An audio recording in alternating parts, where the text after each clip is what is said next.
désert de l'Arizona, dans l'ouest américain. Ce trou immense, c'est le célèbre météore cratère. Un cratère en forme de bol de plus d'1 kilomètre de diamètre.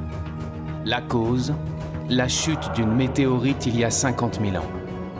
Les météorites, ces fragments de blocs rocheux qui errent dans le système solaire et pénètrent dans notre atmosphère. Jusqu'à présent, très peu de moyens existaient pour les surveiller. Pourtant, les chercheurs du monde entier s'inquiètent. Ils pensent que des météorites géantes pourraient provoquer la fin du monde. Ces phénomènes sont pris très au sérieux par la communauté scientifique internationale. En France, des astronomes ont lancé une grande chasse aux météorites.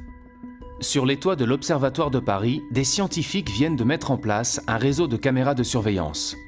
Une grande première. L'objectif de cette caméra, c'est d'observer toutes les chutes de météorites qui créent des grosses étoiles filantes. Ces grosses étoiles filantes étaient jusqu'à présent la seule trace de météorites dans l'atmosphère. À chaque fois qu'il y a un gros météore détecté par plusieurs caméras, on le sait instantanément et on est capable en quelques minutes de calculer la trajectoire. Et donc en faisant ça, on est capable de savoir où et quand les météorites tombent en France. Tout le territoire est quadrillé. Présentes dans tous les départements, les caméras fonctionnent jour et nuit. Il y en a environ 100 dans toute la France pour pouvoir faire ce qu'on appelle la triangulation. C'est-à-dire à partir de 2 caméras, on a 2 points de vue différents d'un même gros météore. Ces caméras vont peut-être enfin dévoiler les secrets que renferment ces énigmatiques corps rocheux. Même si les astronomes savent que la plupart des météorites viennent de la ceinture d'astéroïdes située entre Mars et Jupiter, ils ignorent de quel endroit précis. Désormais, ces caméras pourront pister la source de ces météorites d'après leur trajectoire. L'idée, c'est de faire le lien entre la composition des objets qui tombent au sol et leur provenance dans le système solaire. Grâce à ce réseau, notre espoir, c'est de savoir d'où viennent les météorites qui tombent sur la Terre.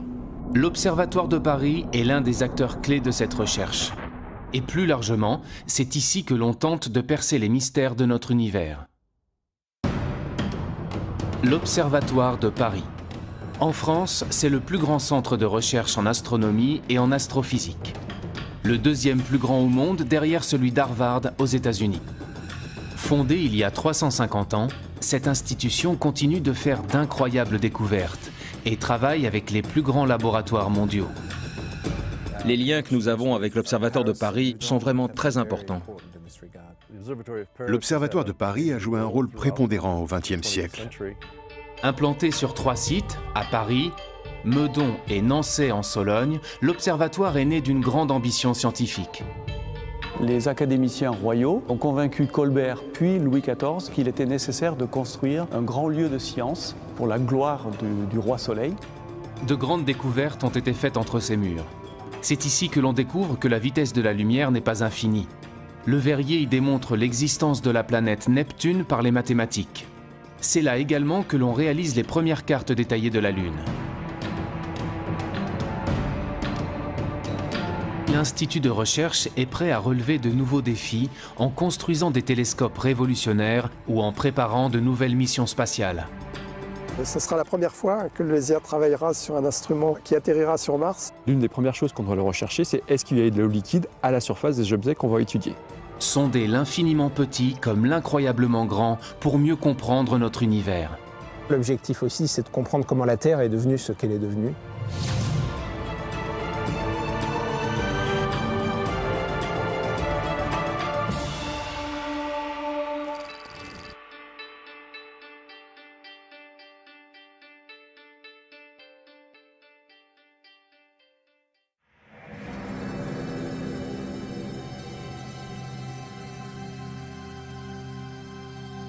Nous sommes à l'ouest de la capitale, à Meudon.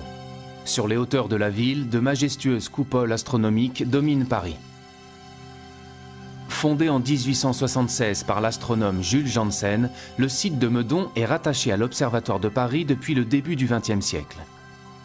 À première vue, l'endroit semble paisiblement endormi.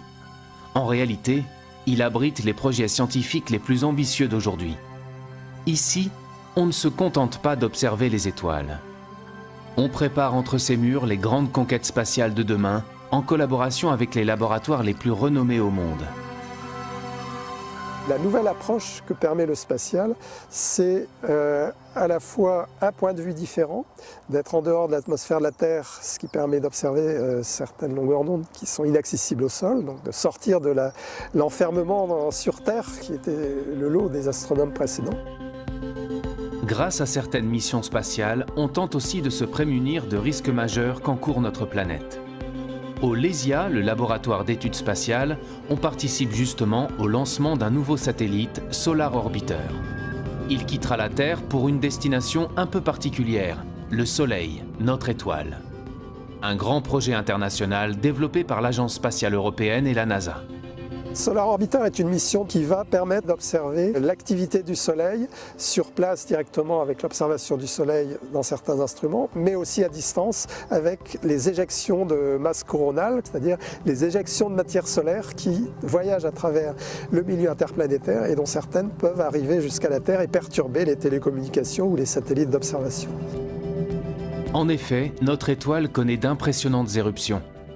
Des milliards de tonnes de matière solaire sont éjectées du Soleil à plus de 1000 km par seconde, avec des répercussions directes sur la Terre.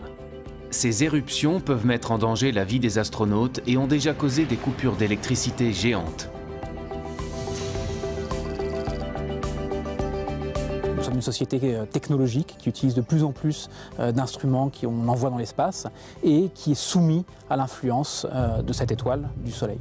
Ça peut endommager certains satellites, ça peut perturber les télécommunications, ça peut créer des coupures électriques généralisées à l'échelle de régions entières. Pour se prémunir de ces risques, l'Observatoire de Paris construit un instrument fondamental dans le cadre de cette mission.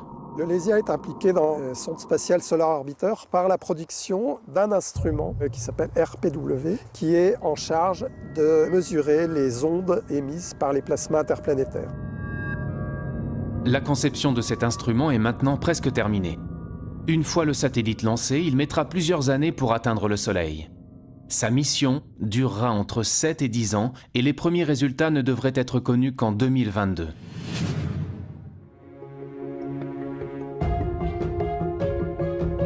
En attendant, les astronomes doivent s'assurer quotidiennement que le Soleil ne représente pas de danger pour notre planète. Ils ont mis au point un procédé pour surveiller le Soleil, mais cette fois-ci en restant au sol. Le même procédé depuis plus d'1 siècle.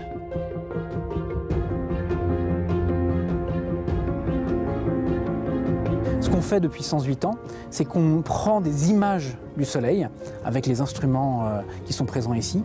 C'est-à-dire qu'on construit un catalogue de données que pourront exploiter plus tard, dans 108 ans, dans 350 ans, des chercheurs qui s'intéresseront à l'évolution à très longue durée du Soleil. Il s'agit véritablement d'un travail d'endurance qu'on essaye de donner aux générations futures. Tous les jours, sans exception, depuis plus de 100 ans, les astronomes prennent des photographies du Soleil.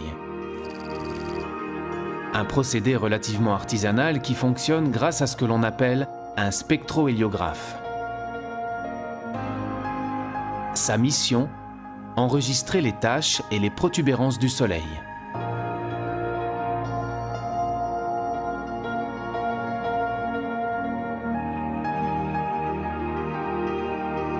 Il est nécessaire d'avoir ces types d'observations qui sont faites au sol, qui sont faites de manière relativement simple par rapport à ce qu'on est capable de faire, mais qui sont irremplaçables. Voilà, donc là vous avez la photo en direct du Soleil, en lumière blanche. On est en période de descente d'activité, donc on n'a absolument pas de taches sur le Soleil aujourd'hui. S'il y a des taches, il peut y avoir des éruptions. S'il n'y a pas de taches, il n'y aura pas d'éruption. Et là, on est vraiment en descente d'activité solaire. Aujourd'hui, la photographie ne prend que quelques secondes et les résultats sont immédiatement informatisés. Mais cela n'a pas toujours été aussi simple. L'Observatoire de Paris a 350 ans. Ça fait à peu près 350 ans que certains chercheurs s'intéressent à étudier le Soleil. Mais à l'époque, ils avaient des méthodes où ils remplissaient des cahiers, où ils marquaient leurs observations. Section sur K, c'est la longueur d'onde, hein, surtout la longueur d'onde et l'heure du cliché là-dessus. 22 juillet 1929. Donc ça, c'est marqué tous les jours d'observation. Les pauses aussi, 3 minutes, pause. Grâce à cette observation sur une très longue période, les astrophysiciens ont pu identifier avec précision différents cycles d'activité solaire extrêmement réguliers. C'est cette régularité qui leur permet de prévoir les fortes éruptions et les perturbations potentielles. Le Soleil est vivant, il y a des moments où il est plus actif et des moments où il est moins actif. Donc il y a un premier cycle qui va être le cycle qui est très bien connu, qui est le cycle de 11 ans, où au début du cycle, petit à petit, il va y avoir de plus en plus d'éruptions jusqu'à un maximum. Et puis à nouveau, pendant quelques années, la fréquence des éruptions va diminuer jusqu'à ce qu'on arrive à un minimum où il n'y aura aucune éruption. Et puis ce qu'on est en train de découvrir, c'est qu'il y a aussi un cycle plus long, qui aura une centaine d'années, où pareil, il y a une modulation de l'activité du Soleil. Mais pour cela, il faut arriver à étudier le Soleil sur des périodes qui sont très longues, qui dépassent même la vie humaine. Et c'est ce qu'on fait ici, à l'Observatoire de Paris. Donc ça fait seulement sur ces cycles de 100 ans, on n'en a vu que 3 à l'heure actuelle. Souvent dans la recherche, il s'agit d'une course de vitesse, il s'agit de voir plus loin, voir plus petit.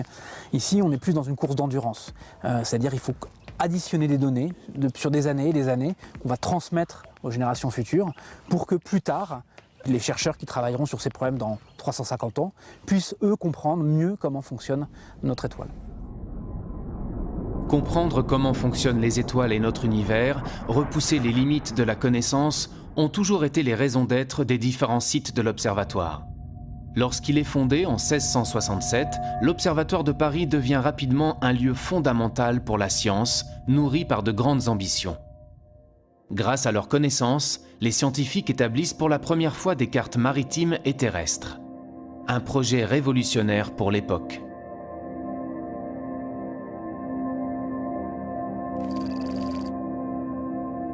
Sous le règne de Louis XIV, il était nécessaire de construire des cartes précises. Et on avait demandé à l'époque aux astronomes, grâce à leur connaissance du ciel et des mesures de latitude et de longitude, de construire la carte, notamment la carte de France.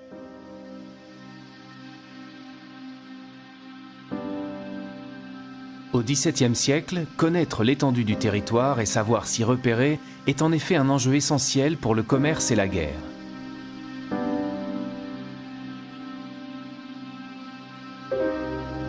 Pour l'anecdote d'ailleurs, il s'est avéré que cette carte montrait que le territoire du royaume de France était en fait beaucoup plus petit que ce qu'on croyait à l'époque, ce qui a fait dire à Louis XIV que ces astronomes, qui l'avaient si bien soutenu financièrement, lui avaient fait perdre plus de territoire que ne lui avaient fait gagner toutes ces guerres. Cette carte, qui nécessite 60 ans de travail, représente une véritable innovation scientifique. C'est la première fois que l'on s'appuie sur la triangulation pour concevoir la représentation exacte du territoire. Et cette carte prend comme point zéro géographique une ligne méridienne, une ligne droite scindant le territoire en deux. C'est d'ailleurs en suivant cette ligne nord-sud que l'Observatoire de Paris a été construit.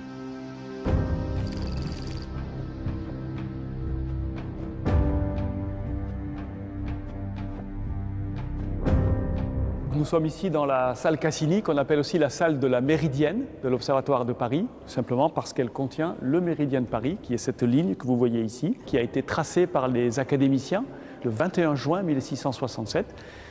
Ces académiciens qui ont donné comme instruction à l'architecte Claude Perrault de construire un bâtiment symétrique par rapport à cette ligne.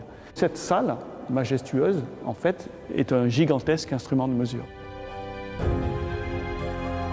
En haut, ici, vous avez une ouverture avec une petite optique qui permet de projeter l'image du Soleil sur le sol. L'été, le Soleil est très haut sur l'horizon et par conséquent, l'image du Soleil se projette de ce côté de la salle. L'hiver, il est très bas et l'image du Soleil se projette complètement de l'autre côté de la salle. Et entre les deux, l'image du Soleil fait un aller-retour. Et donc tous les jours, à midi vrai, on peut mesurer précisément à quel endroit cette image traverse le méridien. En projetant l'image du Soleil sur cette ligne, les astronomes de l'observatoire ont pu démontrer que l'axe de rotation de la Terre s'inclinait sur son orbite.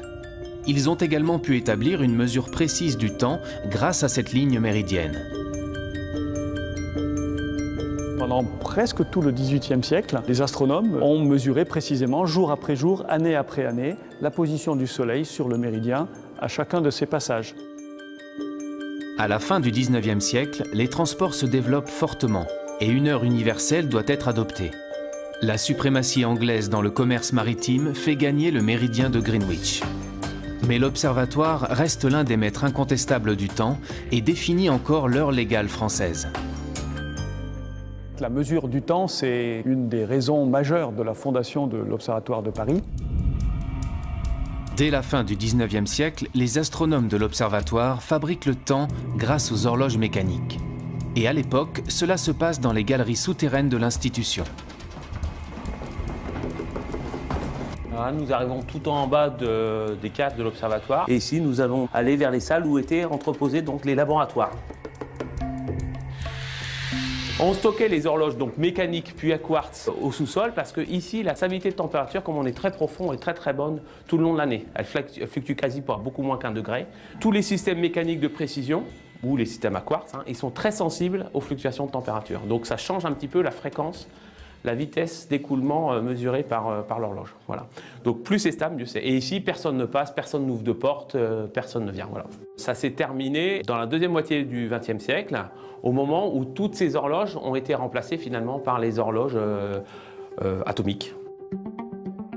Les horloges atomiques. Une véritable révolution scientifique développée dans les années 60. Dans des salles protégées comme des bunkers, à l'abri de la lumière et de la chaleur, l'observatoire définit le temps grâce à l'oscillation régulière de certains atomes. Ici, nous sommes dans une pièce où nous avons une horloge atomique. Elle sert à réaliser la définition de la seconde. Et cette définition, elle est basée sur une définition par rapport à l'atome de césium, qui est de exactement 9 192 631 770 par seconde. Les atomes de césium ont la propriété de se mouvoir selon un mouvement de va-et-vient, une oscillation extrêmement régulière. Et nous, ce qu'on fait dans cette horloge, c'est qu'on va compter cette oscillation et donc être capable de réaliser exactement une seconde. Lorsqu'il passe d'un niveau d'énergie à un autre, l'atome de césium émet une fréquence immuable du rayonnement électromagnétique qui détermine la seconde. Et une fois qu'on sait très bien réaliser cette seconde, ensuite il y a d'autres systèmes par ailleurs qui vont compter les secondes pour réaliser la minute, l'heure et le temps en continuant à compter. Pour mesurer cette seconde, on provoque cette oscillation dans cette pièce isolée de toute perturbation. Pour contrôler ces atomes, on les refroidit, ça veut dire qu'ils sont très lents. On va les lancer, ils sont sous vide. C'est comme quand vous lancez une pierre. Ils vont monter, retomber, et pendant toute cette interrogation, presque une seconde en fait, pas tout à fait, on va mesurer cette oscillation. Donc on va faire des mesures ensuite répétitives, et ça va nous permettre de parfaitement fixer l'intervalle de temps, qui est à la base de la réalisation de l'ensemble ensuite de notre échelle de temps.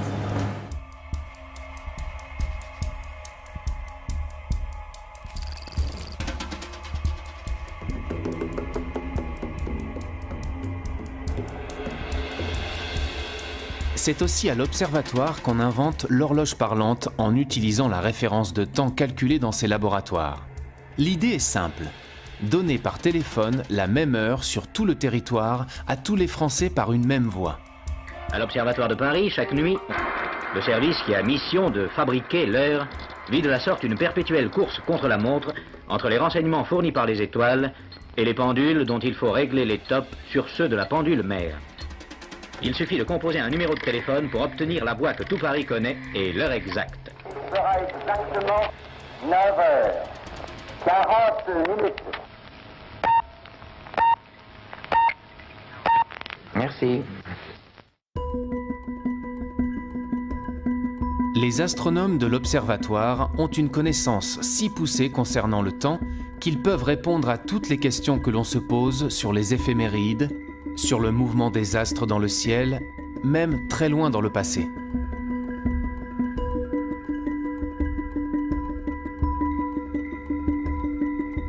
On a des personnes qui se posent des questions quand même un petit peu profondes, donc sur l'espace qui nous entoure, sur le temps.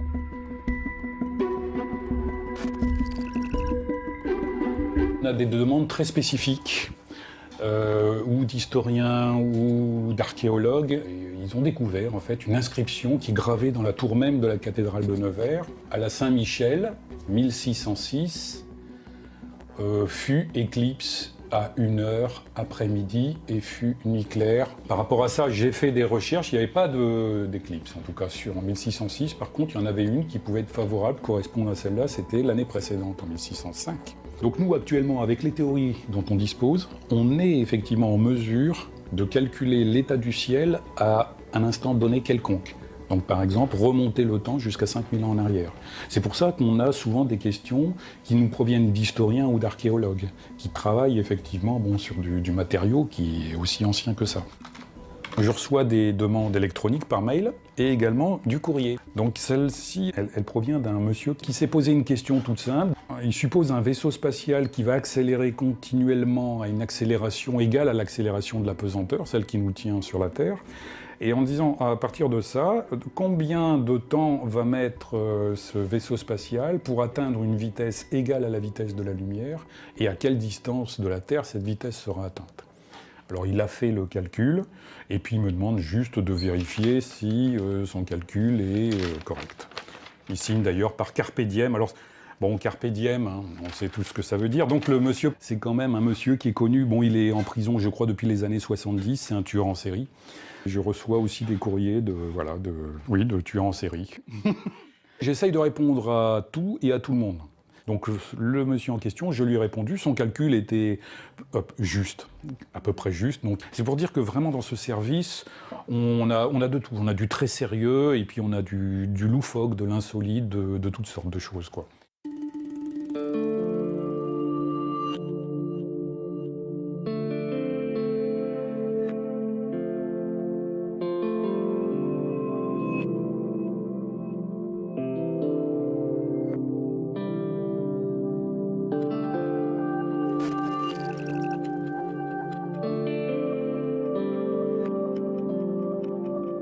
Le soir, Pascal Descamps s'offre un moment de nostalgie sur le toit de l'Observatoire de Paris.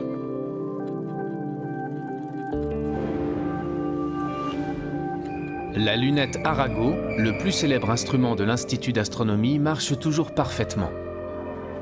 Cet instrument mythique, confiné dans une coupole tournante, est le témoin des progrès fulgurants de l'astronomie en France. Au moment de sa construction au XIXe siècle, c'était la plus grande lunette astronomique du monde. 38 cm de diamètre et 9 mètres de focale. Cet instrument mythique, voulu par François Arago, a contribué aux recherches les plus célèbres de l'Observatoire de Paris.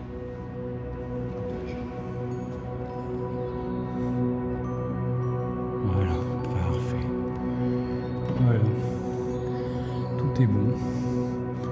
Il n'y a plus qu'à lancer le moteur.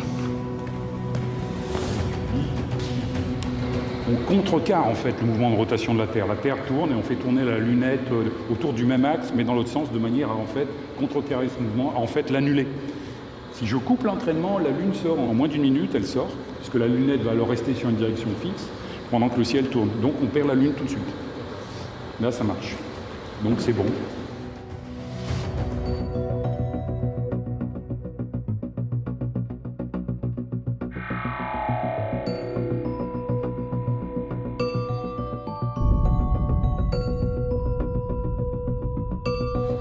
On sent vraiment le relief lunaire de façon assez impressionnante. Ouais, là, c'est très près. Et puis ça bouge pas.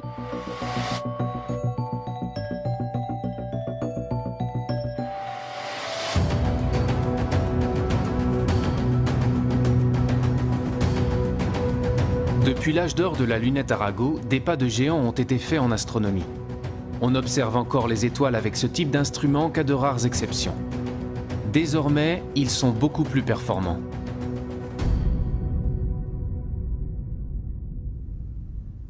Pour obtenir une meilleure vision des astres, on construit des réseaux de télescopes utilisés par des équipes de recherche de différents pays.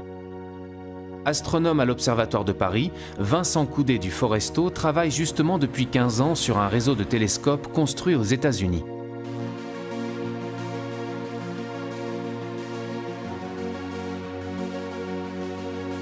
Ce réseau est situé dans l'un des observatoires les plus célèbres du monde, le mont Wilson, près de Los Angeles. C'est ici que l'on a découvert que l'univers était en expansion. Chaque année, l'astronome français et ses collègues étrangers se réunissent en Californie pour faire avancer leurs projets communs. De grands projets internationaux qui donnent à la science plus d'envergure. Ce qu'il y a de terrible quand on travaille ici, c'est qu'on a beaucoup de collaborateurs français et qu'on est forcé d'aller en France régulièrement. Les liens que nous avons avec l'Observatoire de Paris et Meudon sont vraiment très importants. Nous ne serions pas capables de développer toutes nos recherches scientifiques sans ces collaborations. Parce qu'on ne peut pas être expert dans tous les domaines. Nous avons besoin de personnes qui viennent observer nos instruments et viennent enrichir ce que nous faisons avec leurs connaissances.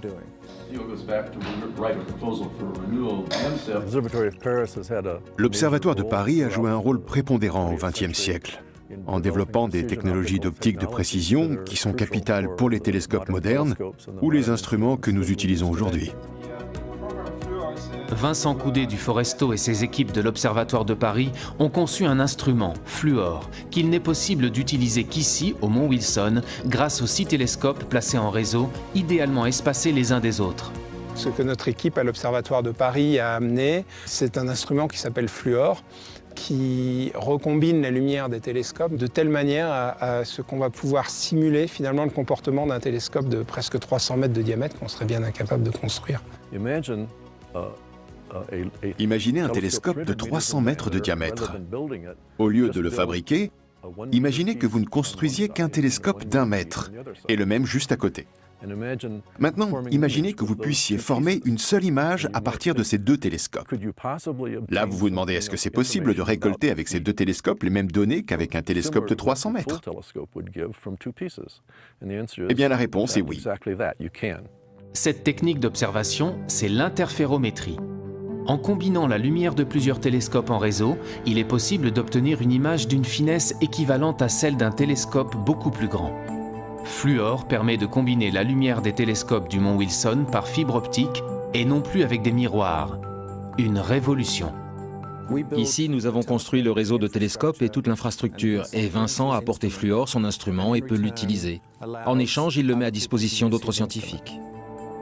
On ne pourrait pas faire le travail qu'on fait maintenant s'il n'y avait pas ces collaborations internationales. Les compétences, elles sont très complémentaires. Ici, il y a une infrastructure qui est complètement unique, avec ces télescopes qui sont éloignés les uns des autres, qui permettent vraiment de simuler un télescope géant. Nous, on apporte un instrument qui permet de faire des images avec une très grande précision. Et c'est justement de l'apport de ces compétences complémentaires qu'on peut obtenir des observations intéressantes.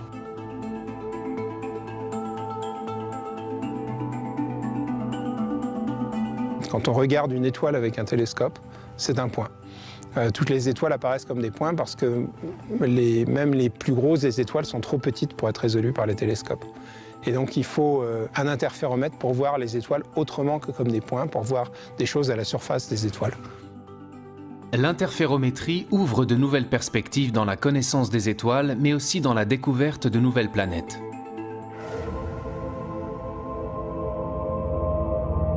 Parmi les projets qu'on a avec Fluor, il y en a un où on va regarder l'environnement des étoiles, ce qui se passe autour des étoiles. Et on sait que les étoiles, notamment quand il y a des systèmes planétaires, il y a des poussières qui restent en orbite autour de l'étoile et qui diffusent une sorte de lumière de halo. Et pour nous, ces lumières, c'est un peu la trace, c'est un peu la signature d'un système planétaire qui peut se trouver derrière. La signature d'un système planétaire comme celle d'exoplanètes, des planètes situées hors du système solaire, et que les astronomes découvrent par centaines depuis 20 ans.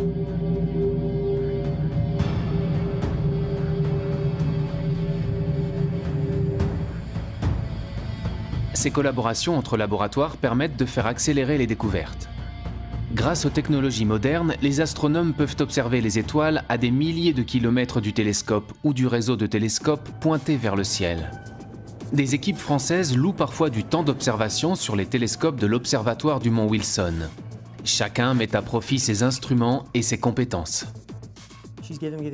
L'astronome me donne les informations nécessaires sur les sources qui l'intéressent.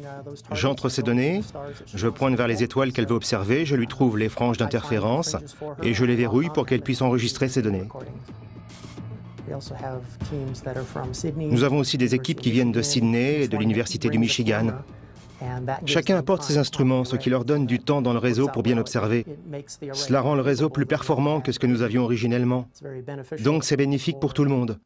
Ces astronomes n'ont pas à construire de nouveaux interféromètres et l'interféromètre n'a pas à se fournir de nouveaux instruments.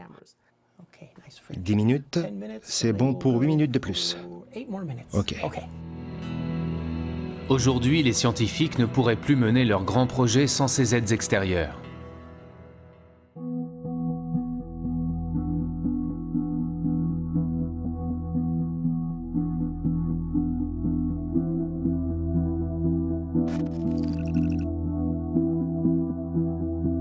La recherche, c'est l'échange d'idées, et donc l'échange, la confrontation, la critique, et de la critique naît de nouvelles idées. Donc si on est tout seul dans son coin, en général, on n'arrive pas à grand-chose. En tout cas, on a besoin d'être à certains moments seul dans son coin pour réfléchir, mais si on ne confronte pas ces idées à la communauté à un moment ou à un autre, de toute façon, on n'avancera pas. Les découvertes futures nécessitent des moyens extrêmement importants qu'aucun pays au monde n'est capable de mettre sur la table tout seul. Donc on peut dire que tout ce qui était facile a déjà été fait, si vous voulez, et pour aller plus loin maintenant, il faut développer ces grands projets beaucoup plus complexes et beaucoup plus coûteux. Aujourd'hui, de nombreux pays rassemblent leurs forces pour résoudre la grande question de l'humanité. Sommes-nous seuls dans l'univers? Existe-t-il de la vie extraterrestre? Une planète pourrait apporter des réponses et obsède les chercheurs du monde entier. C'est Mars, la planète rouge. Après le succès de la mission menée sur Mars en 2012 et le lancement du rover Curiosity, les astrophysiciens espèrent que la planète rouge répondra enfin à leurs questions. Avec la NASA et une dizaine de laboratoires en France, les chercheurs de l'Observatoire de Paris participent à l'une des missions les plus attendues, la mission Mars 2020. La mission Mars 2020 est la mission qui va continuer d'explorer la surface martienne à la recherche de l'eau passée, de la minéralogie passée et de la biologie, de la possible existence de vie à la surface de Mars. L'une des premières choses qu'on doit rechercher, c'est est-ce qu'il y a de l'eau liquide à la surface des objets qu'on va étudier. Pour répondre à cette question, les astrophysiciens de l'Observatoire de Paris conçoivent un petit instrument placé sur la caméra du rover. Nous travaillons ici sur une partie des détecteurs et sur toute l'ingénierie système de la caméra qui sera placée au bout d'un mât sur cette mission spatiale. On fabrique un petit instrument qui est un spectromètre infrarouge qui va nous permettre de faire la spectroscopie de la surface martienne. En fonction des différentes couleurs qui seront présentes, on sera capable de dire quels sont les minéraux qui sont présents à la surface de Mars et éventuellement même en quelle quantité. On va aussi essayer de voir s'il y a de la matière organique à la surface de Mars.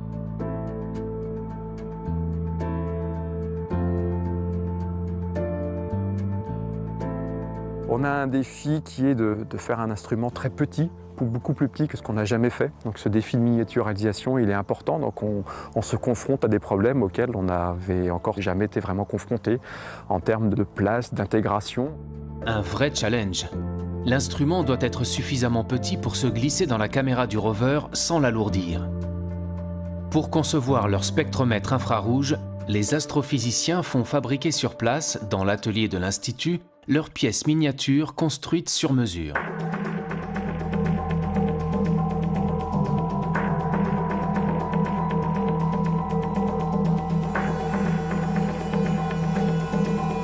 Il a fallu trouver une place au sens physique, où est-ce qu'on se met exactement. Il a fallu aussi trouver comment on branchait nos fonctions, de l'électronique, quelle masse on apportait. Il ne fallait pas apporter trop de masse, parce que sinon on aurait été trop lourd, on n'aurait pas pu être au sommet du mât du rover. Donc on a tout ce genre de contraintes qui nous empêchent de faire exactement tout ce que l'on veut et nous restreignent dans nos objectifs scientifiques. Ce sera la première fois que le LESIA travaillera sur un instrument qui atterrira sur Mars et c'est pour nous un nouveau challenge. Un nouveau challenge que l'Observatoire doit remporter. Les équipes n'ont pas le droit à l'erreur.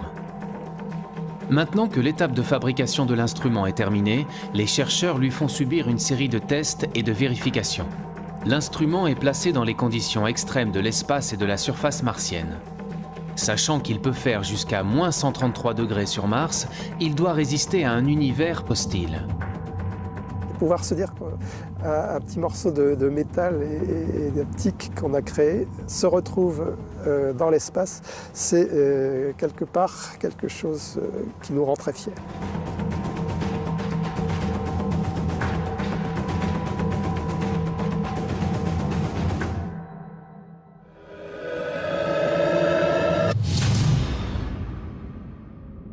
Au-delà de la recherche de vie extraterrestre, les scientifiques s'emparent d'une autre question cruciale. Remonter aux origines du monde et comprendre comment les premières galaxies se sont formées. C'est l'objectif de la radioastronomie. En Sologne, à Nançay, dans le centre de la France, il existe un espace immense isolé en pleine forêt. 150 hectares qui font partie de l'Observatoire de Paris, mais pourtant situé à plus de 200 km de la capitale. Et pour cause, le lieu doit rester protégé des ondes radio parasites. Car ici, on développe la radioastronomie.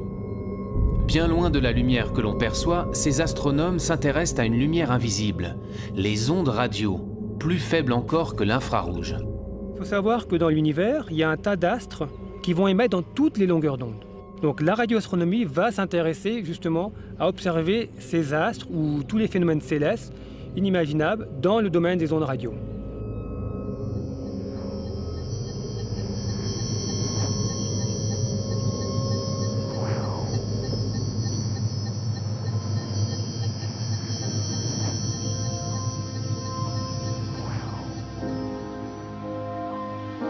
Les ondes radio émises par les étoiles sont collectées par cet immense instrument métallique.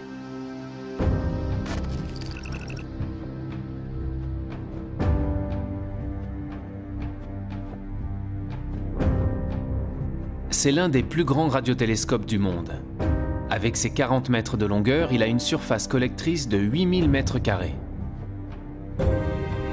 Il observe l'univers à basse fréquence et permet l'étude des galaxies, des enveloppes d'étoiles ou encore des comètes.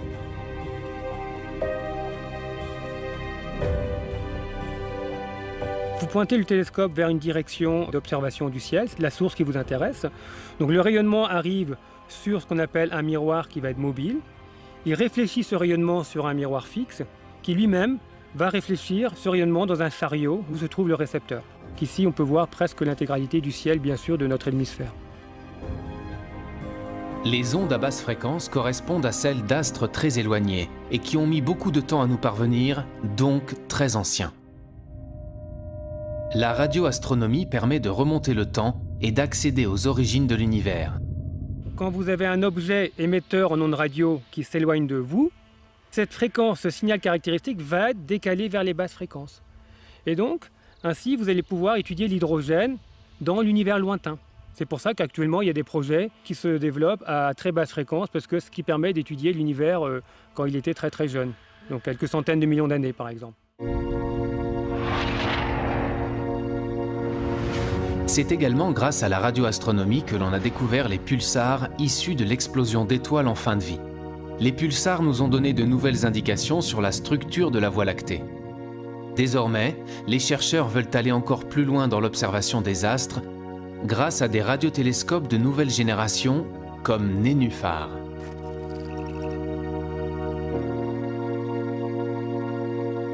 Contrairement aux grands radiotélescopes où vous pointez l'antenne pour justement observer votre source d'intérêt, Nénuphar, ce sont des antennes qui voient tout le ciel. C'est un peu une révolution en radioastronomie en fait, c'est d'avoir des antennes qui voient tout le ciel et qui pointent et vous pointez dans différentes directions.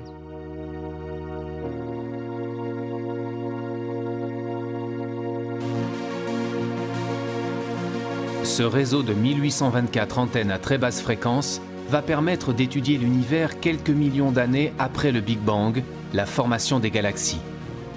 De nouvelles découvertes majeures en perspective.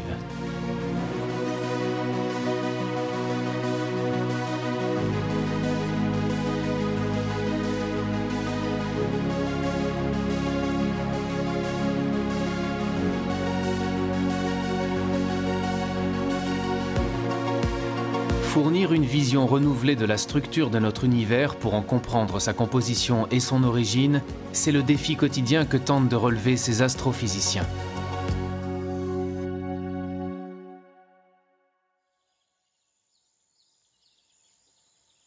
Depuis peu, l'observatoire explore également le ciel dans les plus hautes énergies, à l'autre extrémité du spectre électromagnétique, bien au-delà de la lumière visible. Le site de Meudon abrite un prototype de télescope unique en son genre. Il fera partie d'un futur grand réseau appelé CTA. Une nouvelle génération de télescopes dont l'objectif est d'explorer l'univers dans les plus hautes énergies, les rayons gamma. Ces rayons gamma sont situés au-delà de la lumière visible, au-delà des rayons X. C'est une lumière extrêmement énergétique.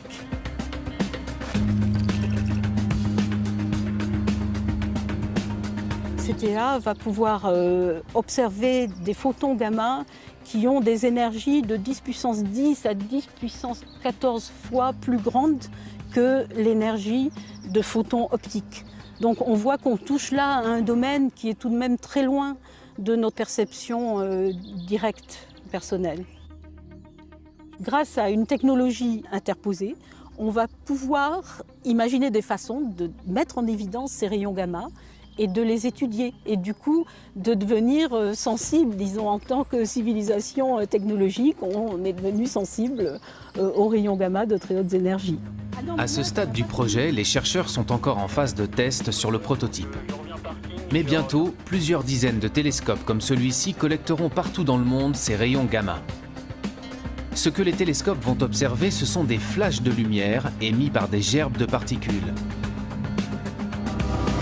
Des particules produites par les rayons gamma lorsqu'ils pénètrent dans l'atmosphère. On va pouvoir faire l'image de ces gerbes atmosphériques. Donc ça va faire une sorte de cascade de particules qui va descendre petit à petit vers le sol. Et dans cette gerbe atmosphérique, il y a justement des particules très rapides qui vont émettre un flash bleuté très ténu qui va être détecté par les caméras des télescopes Cherenkov. Mais on voit les produits que son entrée dans l'atmosphère a générés et le rayonnement qui en résulte au bout du compte. Il faut avoir une résolution temporelle pour suivre l'évolution de ces flashs de l'ordre de la nanoseconde. Donc la nanoseconde, c'est 1 milliardième de seconde. Lorsque la nuit tombe, les tests d'observation peuvent commencer. L'équipe est composée de chercheurs du monde entier, chacun étant spécialisé sur une partie du télescope. Au total, 30 pays et 1200 scientifiques sont engagés dans ce projet hors norme. Ils espèrent tous repérer des cascades de particules dans le ciel de Paris.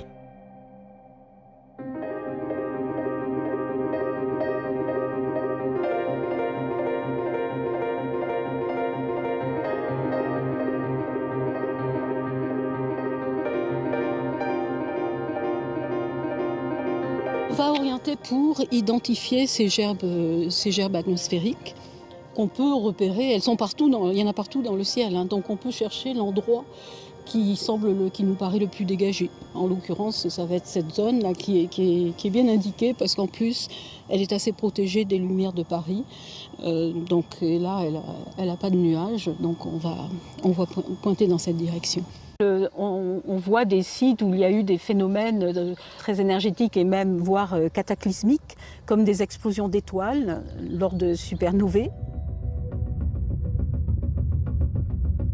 Ce télescope pourra même observer des astres tellement compacts que la lumière ne peut pas en sortir, et qui restent jusqu'à aujourd'hui invisibles, comme les blazars, ces trous noirs qui renferment de nombreux secrets pour les chercheurs. Ça va apporter de nouvelles informations sur les propriétés de ces systèmes cosmiques. Et ça fournit en général à la communauté astronomique une vision renouvelée de notre univers.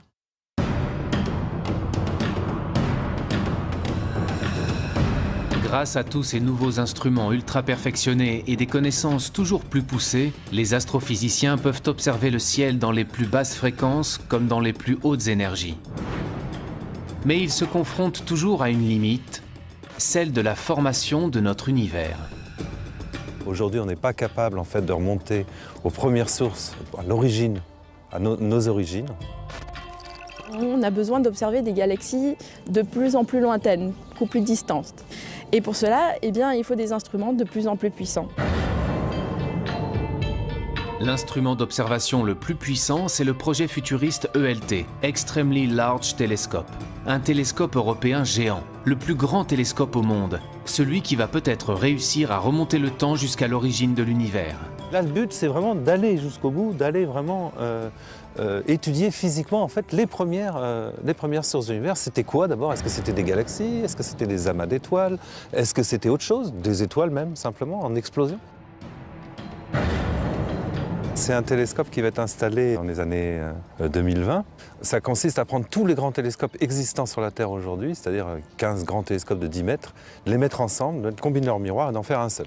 Ces 39 mètres de diamètre, on doit les installer sous une coupole, ce qui fait que la coupole représente à peu près l'équivalent de 3 arcs de triomphe superposés. C'est l'un des projets européens les plus ambitieux en matière d'observation au sol.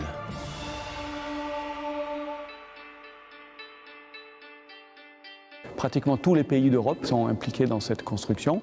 Et nous, à l'Observatoire de Paris, on est particulièrement impliqués dans la construction d'instruments qui se mettent au foyer du télescope. Le premier, qui est un spectro-imageur, qui travaillera dans le visible et l'infrarouge, et dont un des enjeux principaux est de détecter des exoplanètes. Et l'autre, c'est un spectrographe multi-objets qui permet de faire simultanément le spectre d'un très grand nombre de galaxies.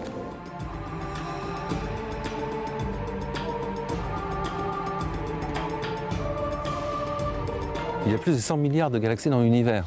Alors chacune de ces galaxies contient plus de 100 milliards d'étoiles. Rassurez-vous, on ne veut pas analyser les 100 milliards, mais on veut au moins avoir un aperçu, je dirais, de comment elles sont constituées. Et pour ça, il nous en faut beaucoup plus qu'une. Il en faut plusieurs centaines. On va pouvoir mesurer la composition des objets, de quoi ils sont faits. Dans le même temps, on va aussi voir comment ces objets se meuvent. Et on va regarder en fait les mouvements de cette galaxie. Donc en fait, on va refaire un bilan complet de l'univers, mais surtout un bilan complet de l'univers et de son évolution, de comment il était dans le passé. C'est un enjeu en fait pour toute la communauté d'astronomie du point de vue du télescope et des instruments. Et puis pour un institut comme l'Observatoire de Paris, c'est un sacré enjeu parce qu'on n'a jamais fait ça. À l'image de la construction de ce télescope géant, il reste encore d'incroyables défis scientifiques à relever pour répondre à l'ultime question: d'où venons-nous? L'objectif, c'est vraiment de comprendre comment les planètes deviennent ce qu'elles sont devenues, comment on peut relier leur histoire avec leur état actuel. Et évidemment, l'objectif aussi, c'est de comprendre comment la Terre est devenue ce qu'elle est devenue.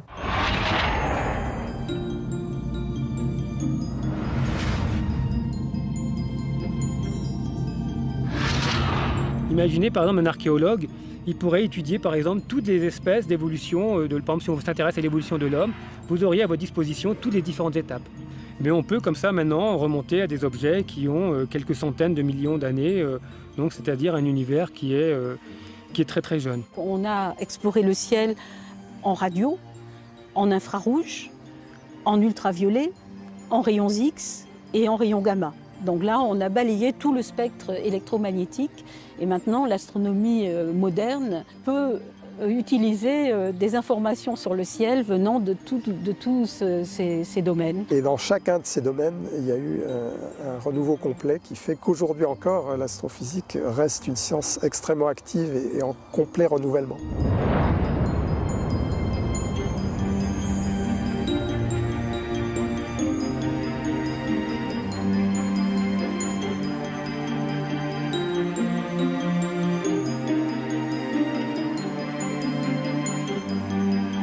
Il y a un point qui est important pour tout institut de recherche, c'est de toujours accroître sa capacité à initier des grands projets qui contribuent à structurer l'avenir. Son futur est tout à fait prometteur. Il a un potentiel humain, de recherche, d'ingénieurs, techniciens, d'innovation qui est extrêmement fort.